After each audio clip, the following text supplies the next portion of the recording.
Part 5. Unconventional, Dirty Warfare.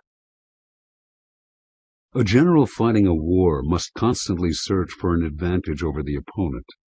The greatest advantage comes from the element of surprise, from hitting enemies with strategies that are novel, outside their experience, completely unconventional. It is in the nature of war, however, that over time any strategy with any possible application will be tried and tested, so that the search for the new and unconventional has an innate tendency to become more and more extreme. At the same time, moral and ethical codes that governed warfare for centuries have gradually loosened. These two effects dovetail into what we today call dirty war, where anything goes, down to the killing of thousands of unwarned civilians. Dirty war is political, deceptive, and supremely manipulative. Often the last recourse of the weak and desperate, it uses any means available to level the playing field. The dynamic of the dirty war has filtered into society and the culture at large.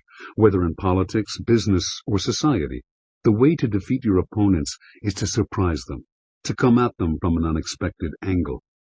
And the increasing pressures of these daily wars make dirty strategies inevitable.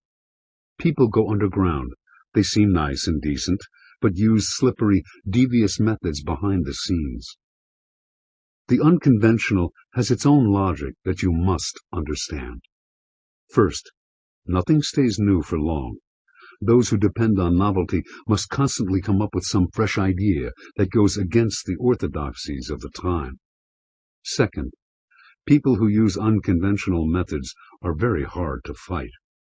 The classic direct route, the use of force and strength, does not work.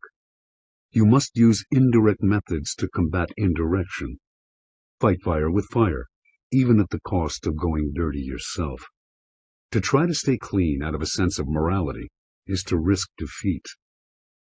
This part of the program will initiate you into the various forms of the unorthodox. Some of these are strictly unconventional, deceiving your opponents and working against their expectations.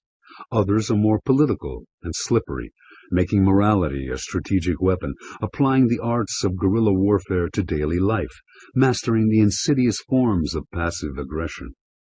And some are unapologetically dirty, destroying the enemy from within, inflicting terror and panic.